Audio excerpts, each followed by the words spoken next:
Yo, yo, motherfuckers! I'm here with another AC Presents GG in the hizzy. I promise you I will never do that again. Jenny here, sans appendix, and here's hoping I can still do this show justice. You see, my appendix was my geekiest organ, so let's hope that its expulsion from my body does not make me do a bad job. That dirtbag of a vestigial organ betrayed me like Colt 45 sucking Lando Calrissian. However, I got the last laugh as I keep that fucker in a jar and occasionally yell racial epithets at him. The appendix, not Lando. It has been a long time since I brought you guys a video game review.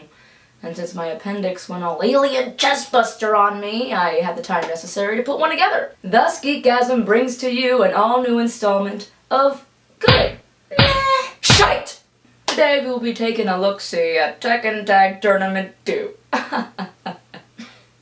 Lots of tease. Titties. This is definitely a decent addition to the series. Tekken is somewhat pick-up-and-play friendly. In the beginning, at least. However, if you're not diligent with a fighter or two whose style diddles your fancy, then prepare for frustration. The learning curve on certain new game modes is pretty steep. And don't you dare think you're gonna button mash your way to becoming the king of Iron Fist. Yeah, I'm talking to you, Eddie Guardo motherfuckers. The tag mechanics lend themselves to some pretty brutal-ass combos on both sides. However, once it is done to you, prepare to bury your teeth into the fattest part of your controller's ass while you are being juggled in midair with no end in sight. Yeah! There's a lot going on with this game. Perhaps a little too much. And once you recover from the rape of your senses, you will soon realize that the roster size is absolutely redonkulous. The biggest ever. The customization option gives you free reign to make your chosen fighter look as douchey as possible. You know, so as to mask your badass skills. On the online play, yeah, that's a bit spotty, but it will keep folks playing long after the single-player modes are complete. Following the release of a bunch of subpar fighters, Tekken is a fairly solid game and a bit of fresh air. However, after last year's Mortal Kombat reboot, I am expecting a lot more of an experience from my fighters. I wasn't super thrilled, and Tekken Tag 2 largely became more about quantity over quality.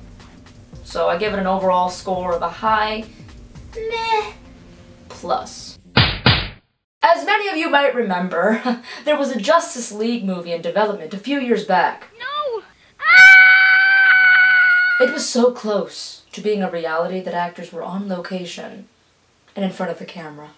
The proposed flick had relatively unknown actors playing the lead roles, and all things pointed out to this being nothing more than a slip and slide laced with broken glass. Slip and bleed from the anus, they should have called this ride. Thankfully, WB came to their senses and scrapped the project. This is how I scrap things. It seems now that with Nolan moving away from Gotham, that we may very well see two separate Batmen on film. Same might go for Superman as well. And instead of cultivating the characters in a new set of solo films and, work up towards a JLA team-up, a la Marvel style, stupid WB, like an overzealous, horned-up tween, might blow its load before it can even take its pants off. You want me to do that again? Thought you might like that. We know you want to strike while the iron is hot. Not you, Iron Man. I mean, you are hot, but I'm talking about a different kind of iron. We know you want to strike while the iron is hot, but the only reason why the Avengers worked is because of the setup. If you take the Avengers out of context, you know nothing about the characters, and the thin story means absolutely shit to you. Right, Iron Man? Don't rush Justice League for the sake of putting it out there, else you're gonna end up with another Green Lantern debacle. Oh! Yikes!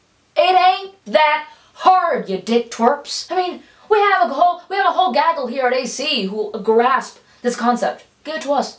We work on the cheap, as you can clearly see. Finally, this past weekend, the interwebs unveiled the first look at the new Robocop from the upcoming reimagined series. Surprise, surprise! Fans are divided with Murphy's new look. I understand why they basically took 2 parts Iron Man and equal parts G.I. Joe and Batman, stuck it in a blender and hit puree.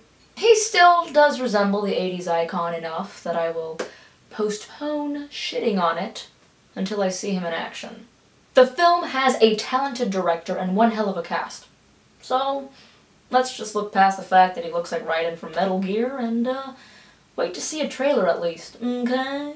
I'd like to give a special thanks to everyone who sent me well wishes when I was all sticky poo and feeling like utter shit. But I no longer feel like a walking corpse, so yay! And a super special thanks to everyone who has donated thus far to the Geekgasm project. I was absolutely floored at the results within the first week. It really gives me hope to just keep pushing forward, and it's gonna help me be the best Jenny I can be. And speaking of which, one of my reward options is a YouTube shout-out. And I'm about to give my first one to Lyle Newager for his amazing, unending support of Geekgasm and Aggressive Comics, and dude, you're on Geekgasm! You're awesome! Thank you so much! You have no idea. People like you just help the world go round. Seriously. And until we meet again, my little bugaloos, stay geeky, my friends.